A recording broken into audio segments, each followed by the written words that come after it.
Ijoollee keenya guyyaa har'aatiin manni murtii dhaddachaa har'a taa'een obbo Taayyeen Danda'aa akka meeshaa waraanaa seeraan ala qabatanii argaman jedhuudhaan cubbuu waggaa 7 fi ji'a 2 itti murtaa'uun akkasumas qarshiin 5,000 itti murtaa'uun dhagaaleen gabaasa guutuu dhageessu.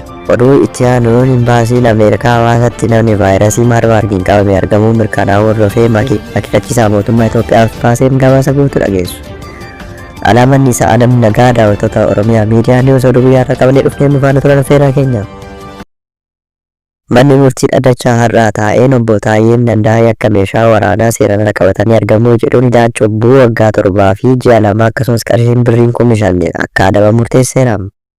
Deetaa ministeera nagaa duraanii fi miseensi caffee kun labsii bulchiinsaa fi to'annoo meeshaa waraanaa tokko 7 muraa 12 keewwata 41 fi keewwata 22 muraa 3 jalatti himatamanii dhimmi isaanii mana murtii olaanaa federaalaa Lammaddii Lidaatti murtiitti ilaalamaa turuun isaanii yaadatama.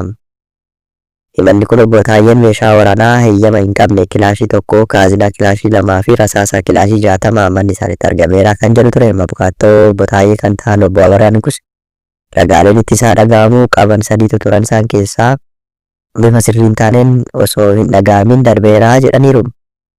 Murtee manni murtii murteessuu kabajuunis komii qabna jechuun BBCtti akka himan gabaafameera. Falmiin maal ture kan jedhu yommuu bal'inaan ilaallu himata dhimma meeshaa waraanaa seeraan alaa mana obbo Taayyee Danda'aatti argameera jedhamu irratti abbaan alangaa fi obbo Taayyeen wal falmaa turaniiru jedhameen. Falmii tureenis abbaan alangaa dhimmicha irratti ragaaleen namaa 2 mana murtiitti dhiyaatanii jecha akka kennan taasisuun isaanii yaadatama. Obbo Taayyeen gamaa isaaniitiin eegdonni isaan irraa ka'uu hordofee yaaddoo nageenyaa qabna jechuun koomishinara itti aanaa poolisii federaalaa Malaakuu Faantaa mariisisuu isaanii fi meeshaa waraanaa hidhachuuf waajjira ministeera muummeetti xalayaa akka barreessifatan koomishinichi itti himuu isaanii mana murtiitti dubbatanii turanii. Sana boodas dhaabbata itti hojjetan ministeera nagaatti waqtii sanatti ministeera kan turanii fi amma ambaasaaddara kan ta'an obbo Binnaal Fandu'aalam xalayaa akka barreessaniif gaafachuu isaanii himaniiru. Haa ta'u malee xalayaa malee afaanumaan haasa'uu wayyaa jedhamuun meeshaa waraanaa barbaadanii akka hidhatan waliigalamuus dubbataniiru. Haaluma kanaan meeshaa waraanaa kilaashii 1 fira isaa irraa argachuu isaanii fi kaazinaa qabduu rasaasaa 2 waliin bara 2015 keessa hidhachuu isaanii hidhachiifamuu isaanii fi eeyyama osoo ittiin godhatiin to'atamuu isaaniis dubbatameera. Dabalataan obbo Taayyeen dhimma kana ni beeku kan jedhan ministeerri muummee Abiyyi Ahmed kantiibaa magaalaa Finfinnee Adaanech Abeebee fi ambaasaaddar Binnaal Fandu'aalam koomishinara itti aanaa Malaakuu Faantaa fi ministeera magaalaa fi bu'uuraalee misoomaa kan ta'an caaltuu isaanii akka ragaa ittisaatti waammataniiru. Haa ta'u malee mana murtiitti dhiyaachuun jecha kan laatan ambaasaaddar Binnaal Fandu'aalamii fi koomishinara itti aanaa Malaakuu Faantaa qofaadha. Ragaaleen ittisaa hafan 3 jecha osoo hin kennin hafuu isaaniis obbo Taayyee irratti murteen balleessummaa akka muramuuf gumaacha olaanaa taasiseera jedhanii akka amanan abukaattoonni himatamaa obbo Abarraan himaniiru. Manni murtii gama reejistiraalaan isaan dhiyeessuuf yaalii irra deddeebi'ee taasisuus hin milkoofne kan jedhan gama poolisii federaalaan waraqaan waamichaa akka isaan qaqqabu yaalamis dhiyaachuu akka hin dandeenye dubbataniiru.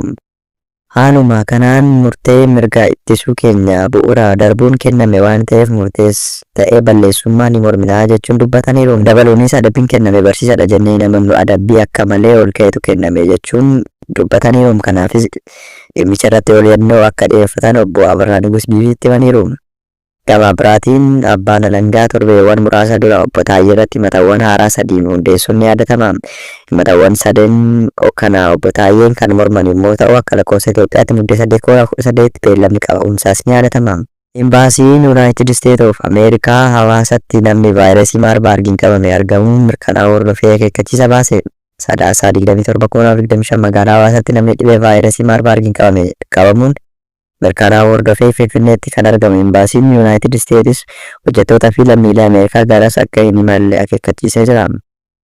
Akeekkachiisa dhimma fayyaa waliin wal qabatuun kaleessa baasee karaan imbaasiin Ameerikaa Finfinnee jiru of eeggannoo akka fudhatan erga jedheen booda maxxansi murtii of eeggannoo kun duraan imala gara naannoo kibba Itoophiyaa ilaalchuun baheetti isa dabalame ta'uus ibseera. Ministeerri fayyaa vaayirasii kanaan namni qabame tokko hawaasa magaalaa guddoo naannoo Sidaamatti argamuu ibsee ture.